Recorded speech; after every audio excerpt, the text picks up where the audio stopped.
오늘 하나님의 말씀을 함께 봉독하도록 하겠습니다. 하나님의 말씀을 함께 봉독하도록 하겠습니다. 24절부터 한 목소리로 봉독하도록 하겠습니다.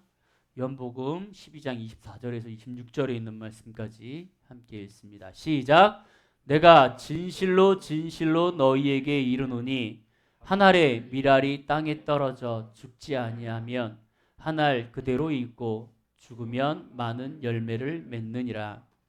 자기의 생명을 사랑하는 자는 잃어버릴 것이요 이 세상에서 자기의 생명을 미워하는 자는 영생하도록 보전하리라.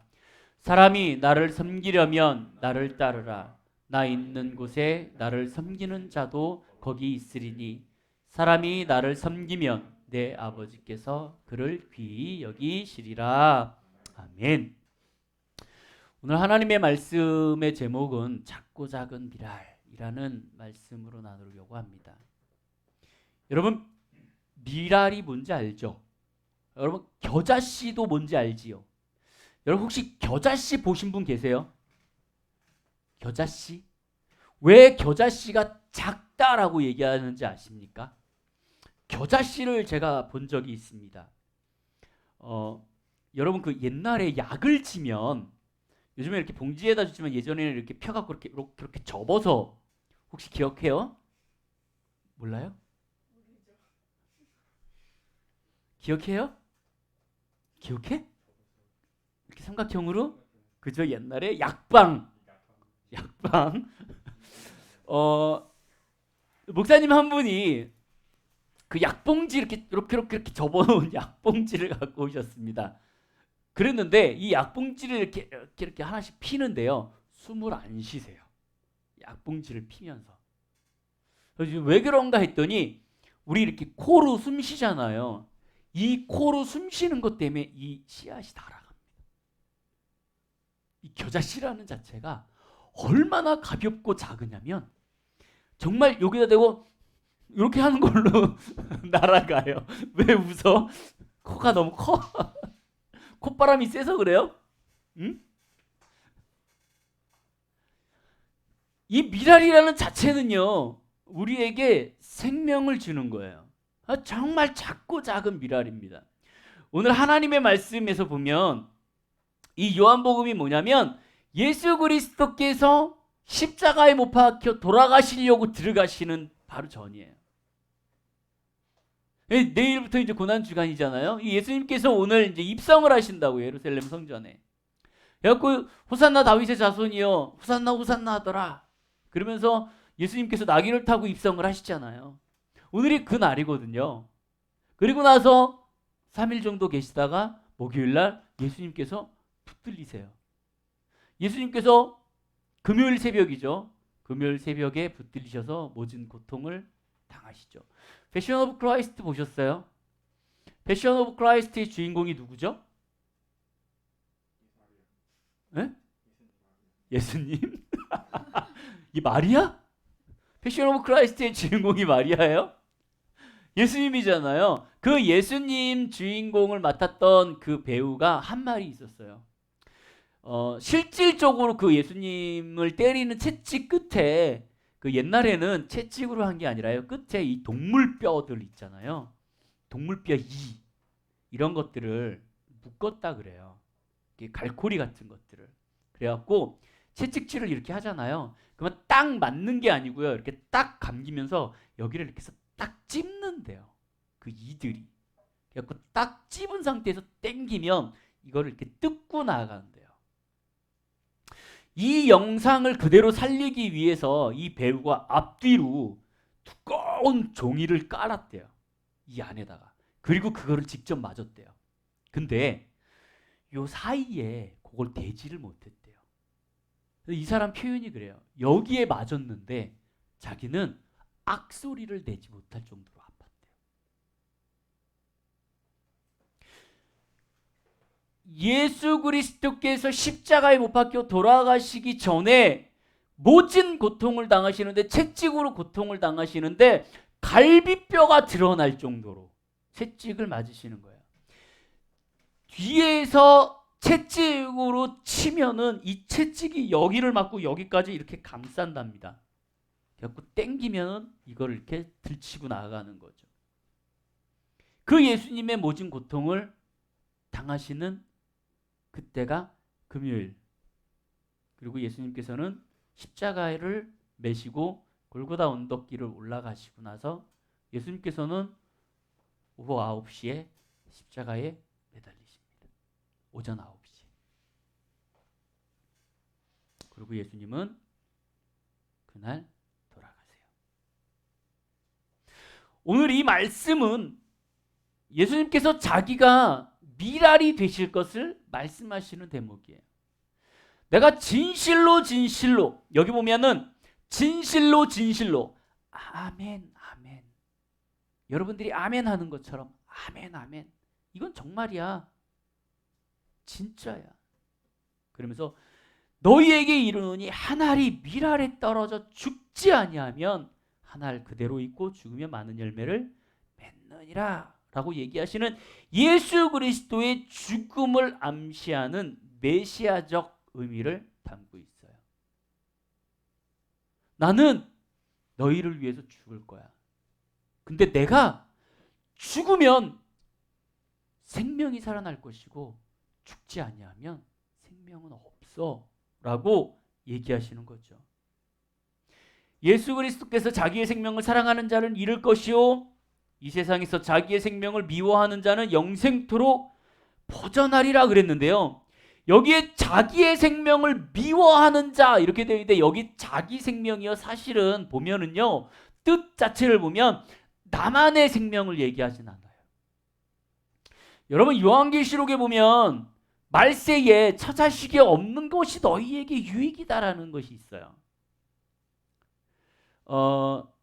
절두산이라는 데가 있죠. 그 합정동에. 여러분 거기 가보시면 알겠지만 거기서 가장 눈에 띄는 묘가 있습니다. 그게 뭐냐면 아이 묘가 있고요, 바로 옆에 부모 묘가 있어요. 근데 부모 묘는 태어난 시와 끝나는 시가, 태어난 시는 다르고요, 날짜와 죽은 날짜가 같아요. 부모는 같은 날 같은 자리에서 죽었어요. 근데 아이 묘지 그 묘를 보고요, 정말 많이 울었습니다. 뭐냐면 태어난 날짜와 태어난 죽은 날짜가 같아요. 거기에 보면 이렇게 써 있습니다. 선교사인데요, 선교사가 한국에 와갖고 선교를 할 때 좀 그렇지만 저희가 그 일본에 있을 때 와서 예수 그리스도를 믿지 말라고 얘기를 했답니다. 예수 그리스도를 믿지 말라고 얘기했는데 예수 그리스도를 믿지 않는다는 말을 안 하는 거예요. 그래갖고 아이를 먼저 죽였대요. 이 태어난 날, 아이가 태어난 날 아이를, 너희가 예수 그리스도를 계속 믿는다 그러면 아이를 죽일 거야. 그랬더니 부모들이 어차피 이렇게 힘든 생활을 사느니 하나님 앞에 온전하게 순교하는 것이 좋을 것이다. 그래서 아이를 먼저 보냅니다. 그리고 부모가 같이 따라가요. 그런 하나의 하나의 미랄들이 어찌 보면 우리가 신앙생활을 할 수 있는 이 상황을 만들었을 수도 있어요.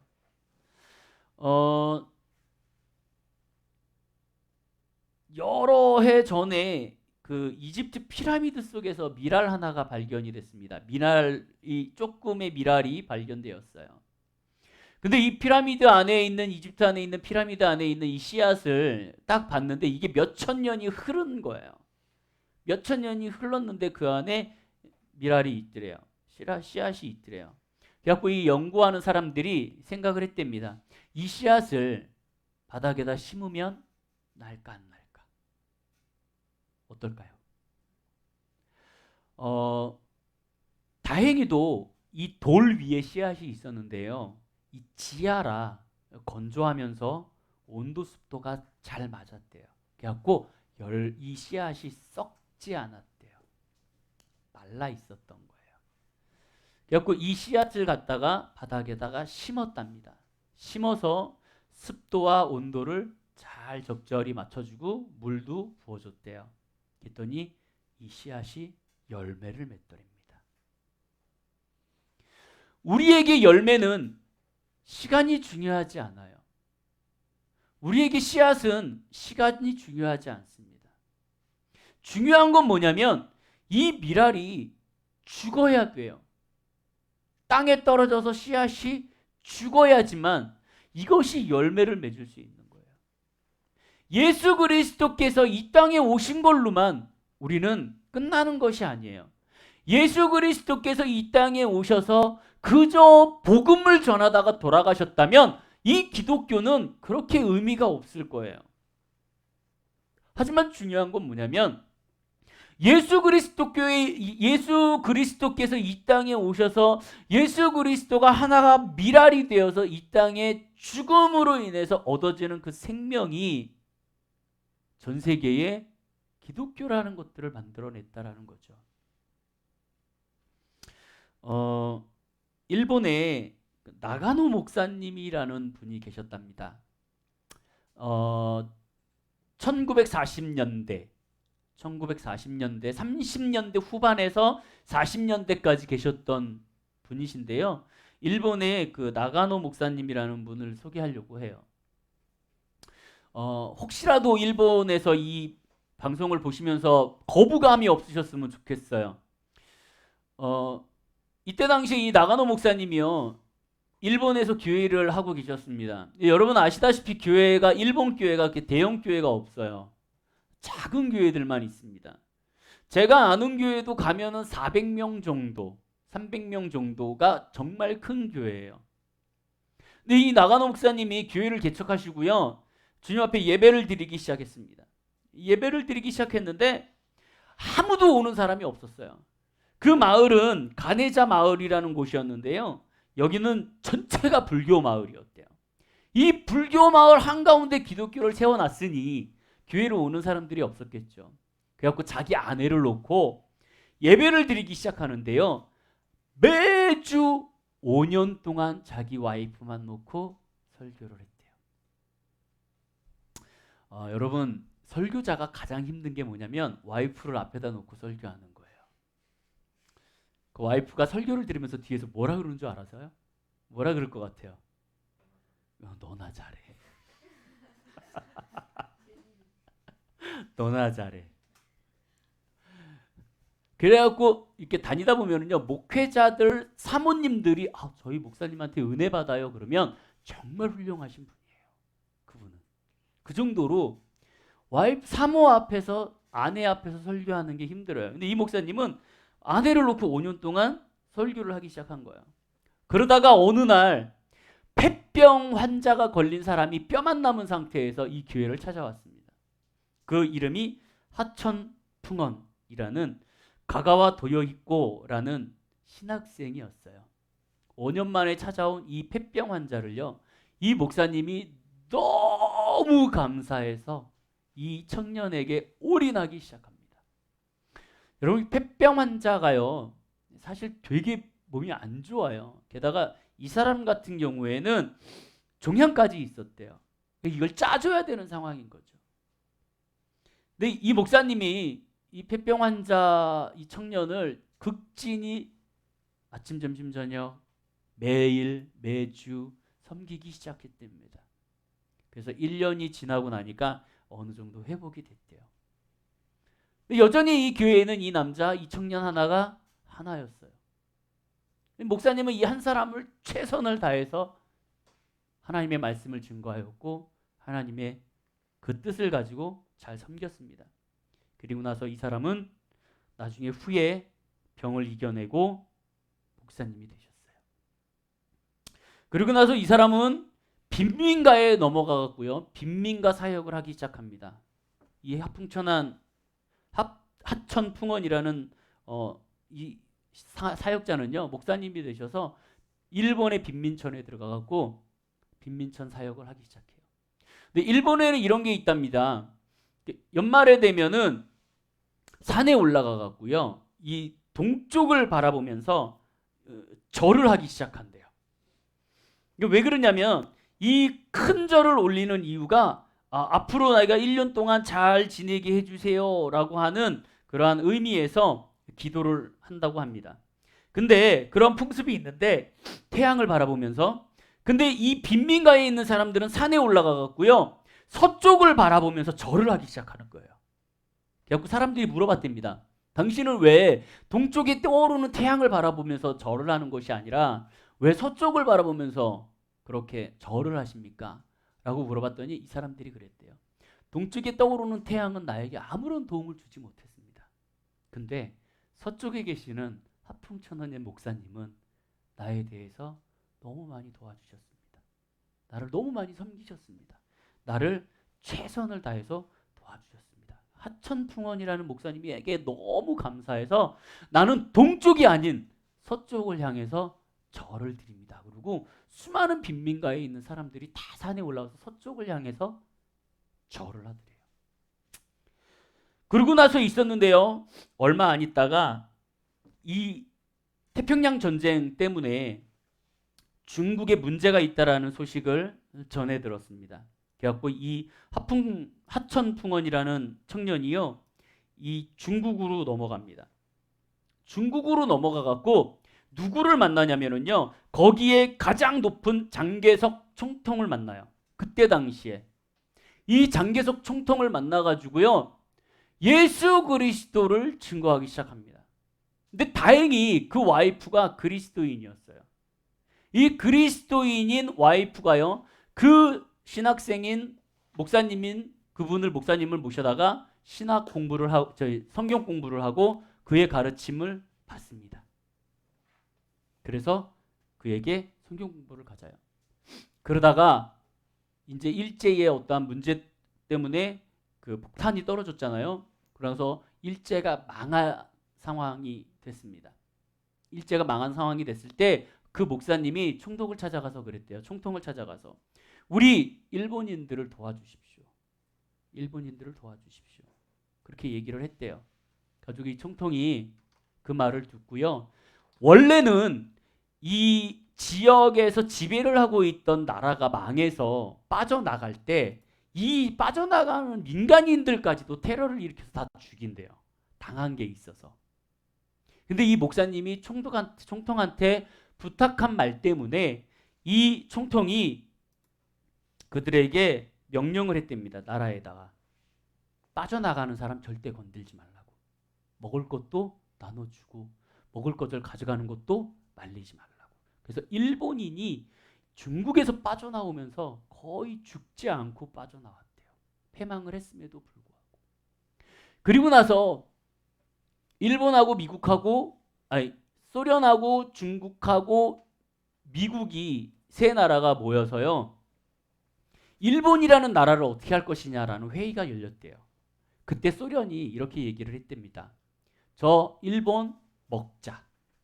나눠 갖자. 왜냐하면 패망했으니까 우리가 태평양은 너희가 갖고 일본 땅은 우리가 갖고 이렇게 나눠 갖자라고 건의를 했대요. 그때 중국의 총통이 그런 얘기를 했답니다. 그러지 말자. 우리가 평화를 위해서 이 전쟁을 끝낸 건데 우리가 그렇게 나눠 갖는다면 이게 무슨 의미가 있니? 그러지 말고 일본이라는 나라를 세워주자라는 건의를 했답니다. 그래서 지금 일본이라는 나라가 건재하게 살아남아 있어요. 근데 이렇게 가능했던, 이 총통에 가능했던 것이 뭐냐면 이 뒤에 계시는 하천풍원이라는 이 목사님의 단 한 분의 힘 때문에 그렇게 됐다라는 거예요.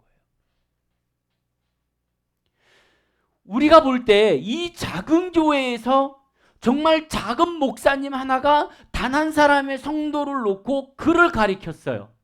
그리고 이 단 한 명의 목사를 만들어내고 이 단 한 명의 목사가 가갖고 빈민촌에서 사역을 했고요. 이 단 한 명의 목사가 중국에 가갖고 단 한 사람의 사모를, 영혼을, 성경을 가르치고 자기의 영향력을 그들에게 전했어요. 근데 결국은 어떻게 돼요? 이 단 한 명의 사람이 나라를 구하는 엄청난 일을 하게 됩니다. 우리는요, 이 작은 교회 단 한 명 이것이 무엇을 할 수 있어? 라고 생각할 수도 있어요. 하지만 이 단 한 명이 썩어져서 죽는다면 그것은 완전히 달라집니다. 이 하천풍원 목사님이요, 그 빈민촌 사역을 할 때 그런 사건이 있었대요. 뭐냐면 빈민가에서 가장 힘든 병이 뭔지 아세요? 뭔지 아세요? 변비랍니다. 변비. 먹질 못해서 변비랍니다. 그래갖고 변을 못 넣는데요. 그래갖고 이 하천풍원 목사님이요, 그들을 변을 보게 하려고 손으로 그걸 다 긁어내주기도 하고요. 그것도 안 되면 입으로 침을 발라서 그거를 빨아내주기도 하고 그랬대요. 그러니까 그 빈민가에 있는 사람들이 목사님한테 그랬대요. 어떻게 당신이 우리한테 이렇게 해주실 수 있습니까? 이 더러운 것을 어떻게 이렇게 해주실 수 있습니까? 라고 얘기할 때 이 목사님이 그랬대요. 제가 하는 건 아무것도 아닙니다. 저의 스승인 나가노 목사님은 저의 종기, 아픈 것들을 다 입으로 빨아주셨습니다. 라고 얘기를 했대요. 나의 한 사람의 헌신, 나의 한 사람의 그 작고 작은 미랄이 어떻게 이 세상을 변화될지 몰라요. 1907년에 평양 대부흥성회가 있었습니다. 그 평양 대부흥성회에 정말 놀라운 부흥이 일어나기 시작했어요. 그 놀라운 부흥이 일어났을 때 그 교회에 단 한 사람 때문에 그 부흥이 일어나기 시작했습니다. 많은 사람들이 부흥을 달라고 기도했는데 부흥이 일어나지 않았어요. 그때 단 한 명의 장로님이 올라오셔서 자기의 모든 죄를 많은 성도들 앞에서 고백하는 그 순간 하나님께서 그 예배당을 강타하시기 시작했어요. 별 볼 일 없어요. 정말 작은 거예요. 정말 보잘것없는 거예요. 그 보잘것없는 하나의 미랄이 땅에 떨어져서 죽었을 때 그 결과론적으로 얻어지는 열매는 우리는 상상을 할 수 없어요. 여러분들의 있는 자리에서, 여러분들의 있는 모습에서 내가 정말 단 한 사람을 섬기고 단 한 사람의 욕을 그냥 먹고 마는 것, 그들을 섬기는 것, 이것이 어떻게 보면 별거 아닐 수 있어요. 하지만 그것이 그 사람을 살리고 그 지역을 살리고 그 나라를 살릴 수도 있다라는 거예요.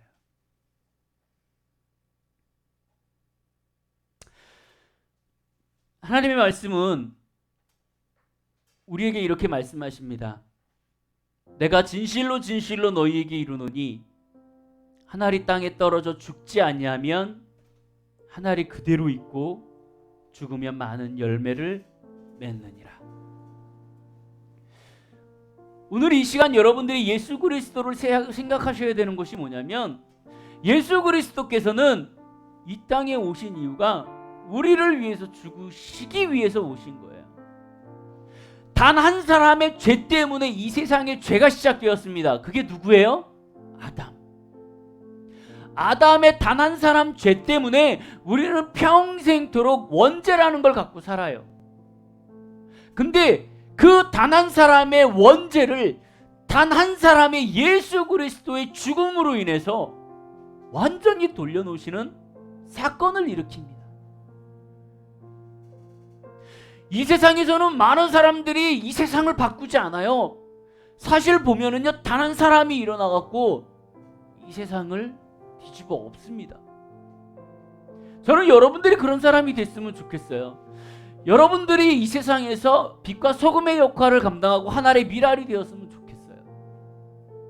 예수께서 그러하셨듯이, 예수께서 나를 위해서 십자가에 못 박혀 돌아가시고 죽으셨을 때 비로소 나의 생명이 살아났던 것처럼 여러분들도 그러셨으면 좋겠어요. 지금도 수많은 선교사들이 외국에 나가서 죽습니다. 여러분, 그런 거 아닌 것 같죠? 지금도 선교사들이 나가서 테러를 받고 죽어요. 목숨 걸고 사역을 해요. 성경책을 이렇게 들고 다니는 것만으로도 잡혀서 고통을 당해요.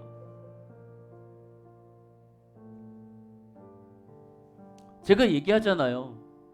중국 교회 가서요, 중국인들이 앉아있는 교회에서 한국인이 올라가서 설교하고 뭔가를 하면요, 경찰한테 잡혀가요. 지금도. 제가 중국 가서 선교할 때, 사역할 때 중국의 사역 예배당에 올라가서 마이크를 잡고 딱 노래를 시작하는 순간 저 뒤에 경찰들 6명 쫙 와갖고 지켜보고 서있. 얼마나 움찔한 줄 아세요? 한국말 한마디만 하면 잡혀가는 거. 거기에서 다행히 중국어를 외워가갖고 노래를 중국어로 해서 다행이지, 거기서 한국어로 한마디만 했어도 잡혀가는 순간, 그 짧은 순간이지만 주님을 느낄 수 있고 많은 선교사들의 그 마음을 느낄 수가 있더라는 거죠. 너무 편안하게 우리는 사역을 해요. 너무 편안하게 신앙생활을 해요.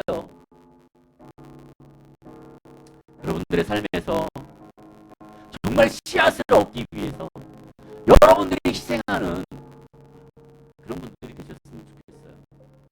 정말 작은 거 하나, 지나가는 나의 집에 찾아오는 지나가는 거지, 어려운 사람 한 명을 도와주는 그러한 여러분들의 미랄이 되셨으면 좋겠어요. 그 미랄로 여러분들이 사셨으면 좋겠습니다. 마지막으로 한 가지만 더 얘기를 드릴게요. 미국의 어떤 사람이요, 차가 고장 나갖고 서 있었답니다, 길가에. 그랬더니 지나가던 사람이요, 차를 딱 세워놓고 와서 그러더래요. 어디가 망가지셨습니까? 모르겠습니다. 차가 많이 망가졌습니다. 그랬더니 이 남자가 다행입니다. 마침 제가 차를 고칠 수 있습니다. 그리고 차를 고쳐줬대요. 그랬더니 이 차 주인이 남자한테 그런 얘기를 했답니다. 얼마를 드리면 될까요? 어떻게 도움을 드리면 될까요? 그랬더니 이 남자가 그 여자한테 그렇게 얘기를 했대요. 주인한테, 나한테 받은 도움을 또 다른 누군가에게 전해주십시오. 나한테 주지 않아도 됩니다. 이 여자가요, 그거에 너무 감동받아가지고요, 집으로 돌아가서 살다가 어느 카페를 갔답니다. 어느 카페를 갔는데요, 그 카페 직원 한 명이 너무 힘든 거예요. 구구절절 얘기를 들어보니 삶도 힘들고 돈도 없고 너무 어려운 거예요. 그래갖고 이 여인이요, 이 여자가 그 얘기를 듣고 카페에서 차를 마시고 돌아가면서 조용히 편지 하나를 쓰고요, 거기다가 돈을 한 달 정도 사용할 수 있는 금액을 이렇게 넣어서 탁자에다 놓고 나아갔대요. 그러면서 거기다가 그렇게 썼답니다. 내가 받은 도움을 나는 전달해 주는 것 뿐입니다. 부담을 갖지 마십시오. 그렇게 써서 그걸 줬대요. 이 직원이 이거를 갖고요, 너무 좋아서 집으로 갔어요. 그러고 나서 그걸 남편한테 보여줬답니다. 그 남편이 누굴까요? 차를 고쳐줬던 사람. 여러분들의 도움, 여러분들의 미랄 하나가 다시 여러분들에게도 돌아올 수 있어요. 내 자녀에게, 내 식구에게, 내 주변인들에게 도움을 줄 수도 있어요. 예수 그리스도의 죽음이 우리에게 지금 편안한 삶을 주듯이 여러분들의 삶의 도움이 누군가에게 편안한 삶을 줄 수 있고 그 생명을 살리는 귀한 열매가 되어줄 수 있습니다. 여러분들이 정말 작고 작은 미랄이 되셨으면 좋겠어요. 그래서 이 고난주간 동안 정말 한 주간이라도 여러분들이 하나의 미랄이 되어서 이 세상에 뿌려보셨으면 좋겠습니다. 그렇게 여러분들이 사시기를 주님의 이름으로 축원합니다.